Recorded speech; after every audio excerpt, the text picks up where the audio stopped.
Boa tarde. O Registro de Ocorrência Geral de Emergência e Risco Iminente à Comunidade LGBTQIA+, mais conhecido como Formulário Rogéria, deve passar por melhorias. A iniciativa, que tem como objetivo diminuir as violações de direitos sofridas pela comunidade, foi debatida entre o Conselho Nacional de Justiça e representantes de entidades de defesa dessa parcela da população. Eu sou Rafaela Vivas e esse é um dos destaques do dia. Confira os demais. Ministro Alexandre de Moraes do Supremo levanta sigilo de parte do inquérito que investiga a inclusão de dados falsos no cartão de vacinação do ex-presidente Jair Bolsonaro. Supremo Tribunal Federal deve julgar no plenário da Corte ação que discute lei sobre igualdade salarial entre gêneros. E ainda as ações da Justiça Eleitoral para incentivar os jovens a tirarem o título de eleitor.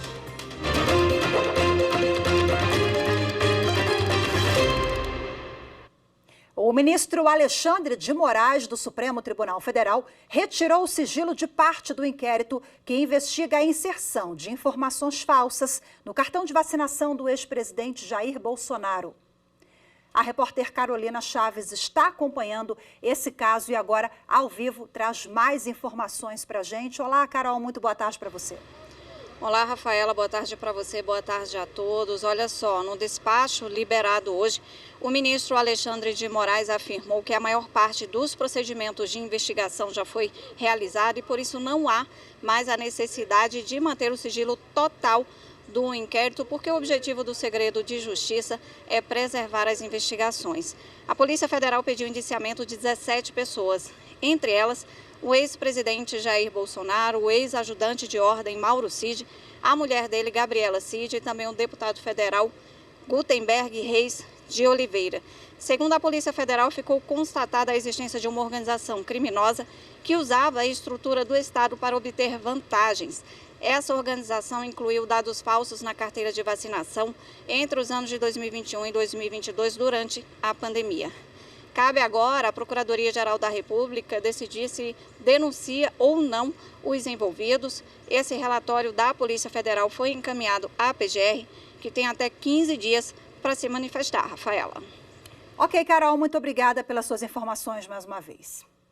Bom, a defesa do ex-presidente Jair Bolsonaro classificou o indiciamento como absurdo e disse que não teve acesso ao material. O deputado federal Gutenberg Reis disse que não irá se manifestar até que a defesa dele tenha acesso integral ao processo. Já a defesa de Mauro Cid também não se manifestou sobre o caso. O Supremo Tribunal Federal vai julgar diretamente no plenário da Corte ação que discute leis sobre igualdade salarial entre gêneros. Na mesma decisão que submeteu a análise ao colegiado, o ministro Alexandre de Moraes pediu informações para embasar o julgamento do pedido. A repórter Evne Araújo tem as informações. A medida adotada pelo ministro Alexandre de Moraes tem previsão na Lei das Ações Diretas de Inconstitucionalidade, que autoriza o julgamento de ADIs pelo plenário diretamente no mérito, sem prévia análise do pedido de liminar. Para o relator, o rito deve ser aplicado diante da relevância do tema para a ordem social e a segurança jurídica. Moraes também pediu informações às presidências da República, da Câmara dos Deputados e do Senado Federal para subsidiar a análise do caso. A ação foi proposta pela Confederação Nacional da Indústria e pela Confederação Nacional do Comércio, Bens, Serviços e Turismo. As entidades pedem que o Supremo examine pontos da lei sancionada no ano passado, que trata da igualdade salarial entre homens e mulheres que exercem a mesma função. As confederações explicam que não está em discussão o princípio constitucional da isonomia, mas apenas a necessidade de adequação da legislação para que desigualdades legítimas e objetivas, como o tempo na função e na empresa e a perfeição técnica do trabalho, não sejam consideradas como discriminação por gênero. Após o prazo de 10 dias para as informações, o processo deve ser encaminhado à Advocacia Geral da União e à Procuradoria-Geral da República para que se manifestem no prazo de 5 dias. A terceira turma do Tribunal Superior do Trabalho determinou o pagamento de indenizações por danos materiais e morais a um engenheiro. Ele foi demitido sem justa causa pela Companhia Estadual de Distribuição de Energia Elétrica do Rio Grande do Sul. As informações com Larissa Batista. Na ação, o engenheiro disse que trabalhou por 37 anos na companhia elétrica, que a demissão sem justa causa aconteceu por conta da sua idade e pelo tempo que exerceu as atividades na mesma empresa.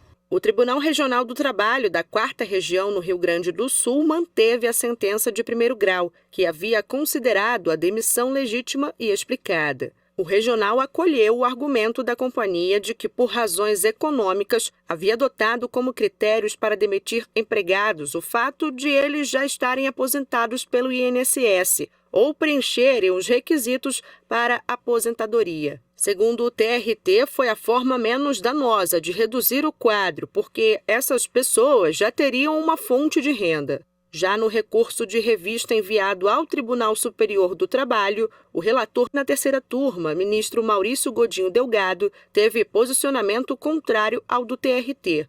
Para o ministro, a dispensa do engenheiro foi discriminatória e, por isso, estabeleceu o pagamento de indenização a partir da data de dispensa, sem que o engenheiro retornasse para o seu antigo cargo. A decisão também impôs o pagamento de R$10 mil por danos morais e materiais. O relator explicou ainda que, de acordo com a jurisprudência do TST, a dispensa baseada unicamente em critério etário é discriminatória, mesmo em decisões que envolvem a política de desligamento da companhia estadual. A decisão foi unânime na terceira turma do TST e ainda cabe recurso.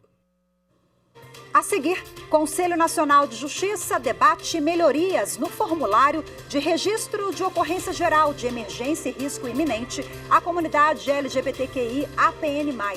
Os detalhes em instantes. Voltamos já.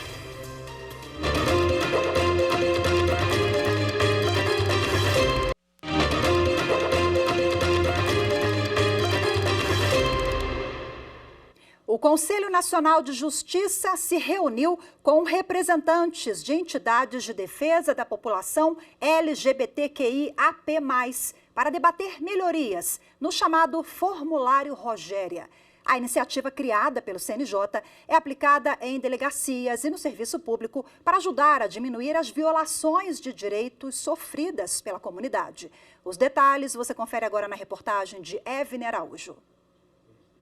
O registro de ocorrência geral de emergência e risco iminente à comunidade LGBTQIAPN+, mais conhecido como Formulário Rogéria, foi criado para ajudar a identificar a LGBTfobia e diminuir a repetição das violências sofridas. A coordenadora de Diversidade Sexual e de Gênero do Rio Grande do Norte, Rebeca de França, conta que ainda é um desafio fazer denúncias sobre violações de direitos nas delegacias. Você chega, por exemplo, num espaço, numa delegacia, e aí você sofre LGBTfobia, e aí é difícil você conseguir caracterizar aquele crime. Sempre vai tentar, não, você foi roubada, não, você sofreu injúria, mas nunca classifica como LGBTfobia. Então, a gente precisava criar um formulário da qual as pessoas pudessem cravar que estavam sofrendo LGBTfobia, porque, infelizmente, as coisas do nosso país só funcionam através de números, né?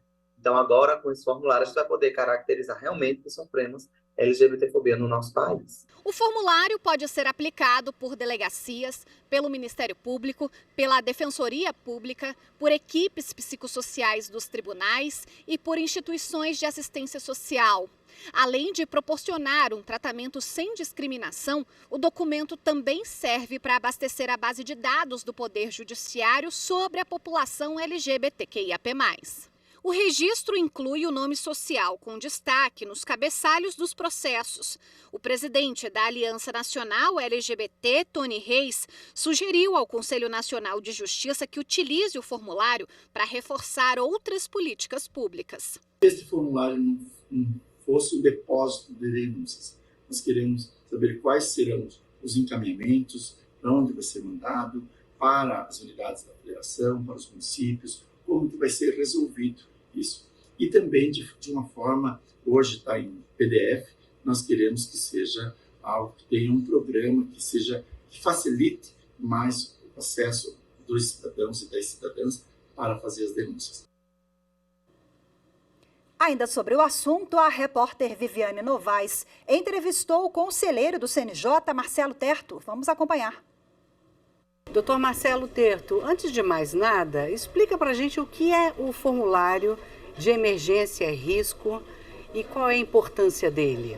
O formulário, Rogéria, é um documento que está disponível na internet, em especial no site do Conselho Nacional de Justiça, e deve ser utilizado pelos agentes responsáveis pelo acolhimento e pela investigação de crimes praticados ou contra pessoas da comunidade LGBTQI. Esse formulário é preenchido pela própria vítima de violência? Não, esse formulário é preenchido por todos os agentes públicos que participam do acolhimento em qualquer parte ou fase desse acolhimento das pessoas em estado de risco, em função da sua identificação, da sua autodeclaração ou da sua percepção de existência de acordo com o gênero próprio. E quem são esses agentes? O senhor poderia dar alguns exemplos? Agentes de polícia, né, tanto a Polícia Militar como a Polícia Civil, membros do Ministério Público, da Defensoria Pública, os advogados que fazem os encaminhamentos junto a esses órgãos públicos e também as instâncias do Poder Judiciário. E que mudanças, doutor Marcelo, estão sendo estudadas e vão ser implementadas agora em relação a esse formulário? A conselheira Renata Gil, ela certamente priorizará essa agenda no FONINGE, que é o Fórum Nacional da Infância e Juventude, que funciona junto ao Conselho Nacional de Justiça, a Comissão de Proteção às Vítimas de Violência, Testemunhas e Vulneráveis, onde essas comunidades se encontram, e é preciso pensar, refletir e encontrar, né, de fato, soluções, incorporar rotinas e procedimentos que permitam o melhor aproveitamento desse material, né? O primeiro passo é preenchê-lo, né? Lembrar de sempre preenchê-lo, mas precisamos incorporar num sentido e num sistema interoperável, né, que permita a comunicação de diversos sistemas para que nós saiamos do manual e essas informações elas possam ser absorvidas e transmitidas numa forma de compartilhamento entre as instâncias competentes de forma automática, né, para não dizer inteligente, né, nos aproveitando de todos os recursos, até de inteligência artificial que possuímos hoje. A tecnologia está à nossa disposição, precisamos adaptá-la para trabalhar melhor e aumentar o potencial e alcance desse formulário, Rogéria. Pois é, e com essa interação entre vários órgãos aí, o que se quer, afinal, é que se cumpra a finalidade do formulário, qual é? A primeira finalidade é compreender a realidade, né? Como as comunidades LGBTQIA+, se encontram hoje, quais são as dificuldades com as quais elas se deparam no dia a dia, no exercício do que tem minimamente disponível para garantir a dignidade dessas pessoas. Qual é a situação em que elas se encontram, quais são as relações familiares, quais os riscos em que ela está inserida, as situações de risco são as mais variadas, violência familiar, violência faccionada, todas as hipóteses que, inclusive, consideram as relações de emprego, as oportunidades de emprego oferecidas a essas pessoas, as pessoas que se reconheçam como homossexuais, bissexuais, transexuais, com todas as variedades de gênero possíveis. Elas são humanas, elas merecem a proteção do Estado e devem ser respeitadas e acolhidas como qualquer cidadão. Não há diferença em relação a isso. O humano é a base da nossa sociedade, o ser humano é um mínimo de dignidade que o Estado deve oferecer, mas para entender essa realidade e planejar, elaborar e executar políticas públicas que garantam a educação, a inclusão social, a inclusão no mercado de trabalho E a segurança dessas pessoas necessita certamente de dados seguros para não viver do varejo, né? Com essa acolhida na porta das delegacias, porque isso não é digno para ninguém. É sinal de que o Estado está chegando muito tarde na vida dessas pessoas. E o formulário Rogério é isso, idealizado pela cantora Daniela Mercury, que é uma ativista que funciona muito próxima do Poder Judiciário. Ela concebeu, apresentou e trouxe isso como uma ferramenta incorporada hoje ao Poder Judiciário que precisa ser melhor aproveitada. Doutor Marcelo Terto, muito obrigada pela sua entrevista. Agradeço. A seguir, vamos falar sobre as ações da Justiça Eleitoral nos estados para incentivar os jovens a tirarem o título de eleitor. As informações em instantes, voltamos já.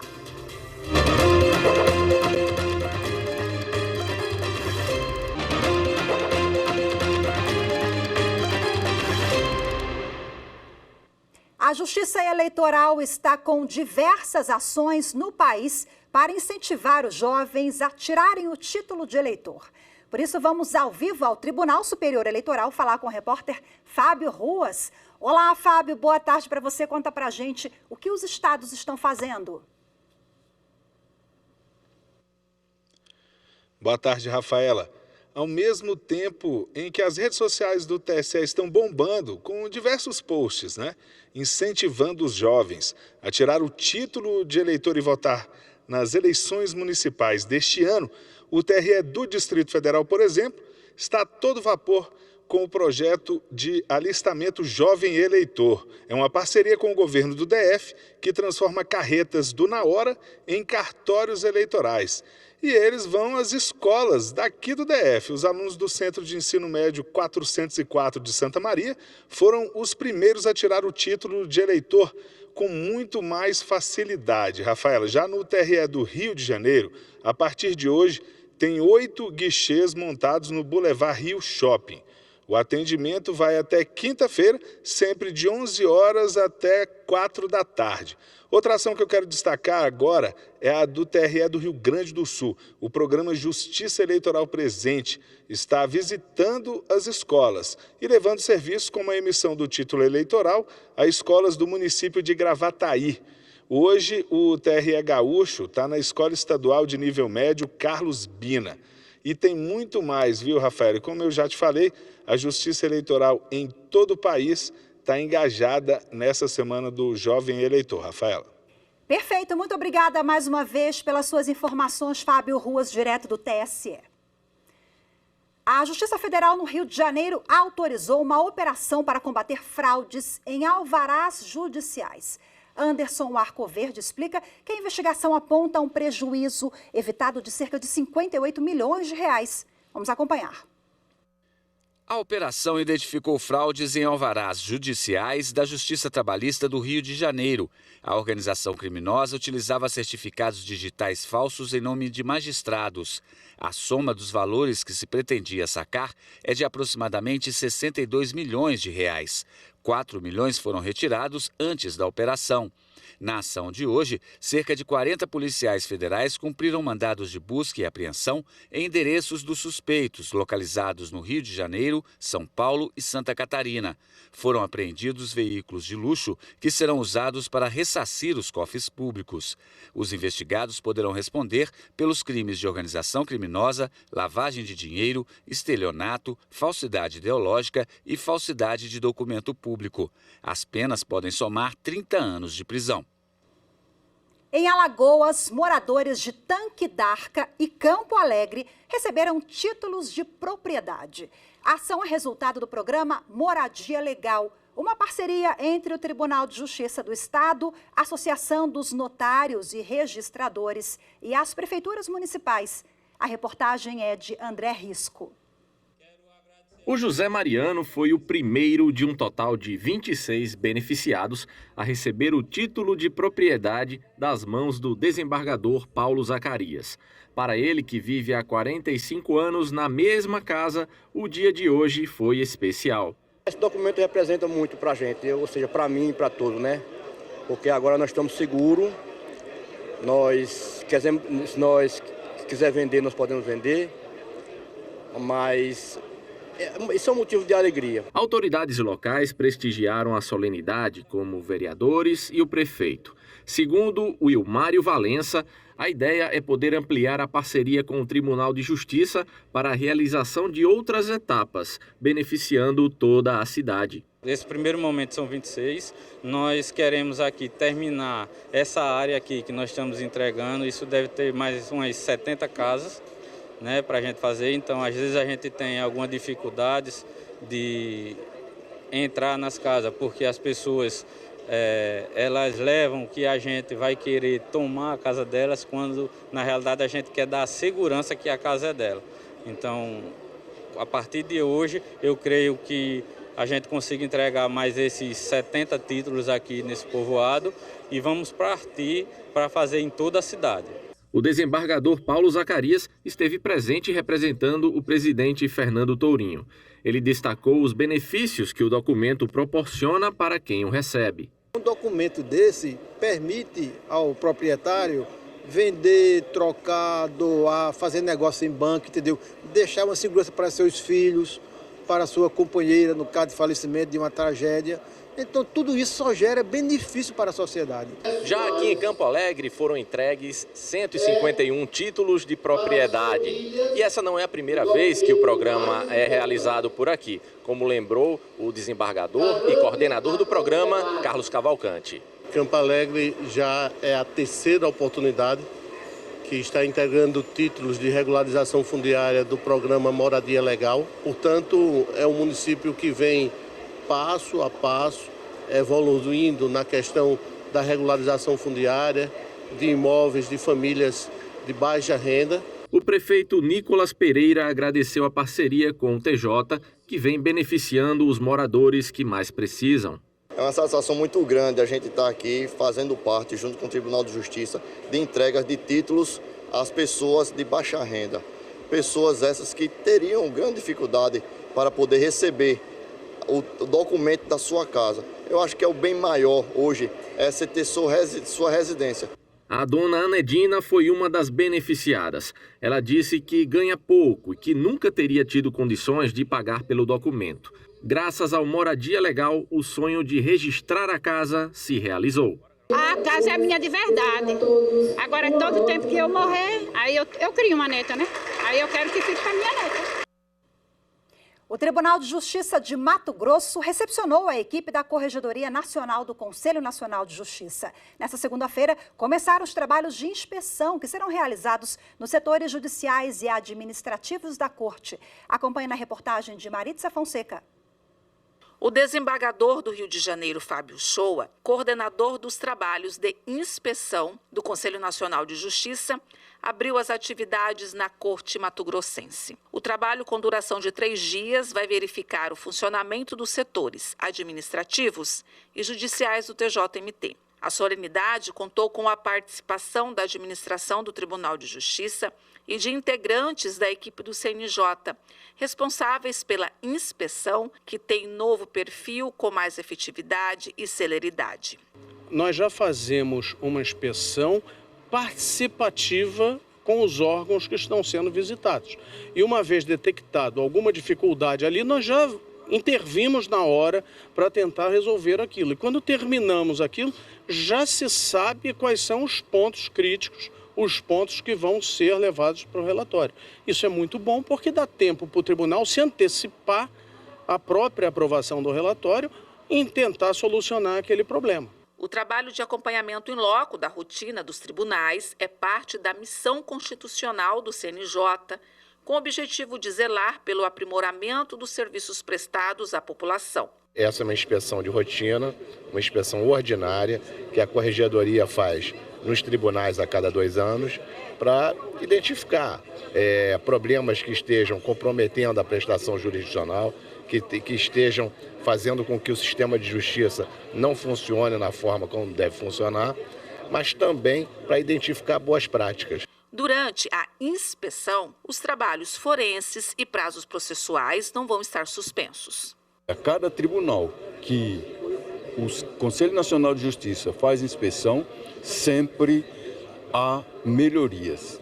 E esse é o nosso interesse de recebê-los nesta oportunidade para que possamos, repito, melhorar os nossos trabalhos. Nós entendemos que esse é um momento deveras interessante para realçar tudo de bom que já temos feito e também para receber sugestões de melhorias onde nós podemos ainda aprimorar os nossos trabalhos.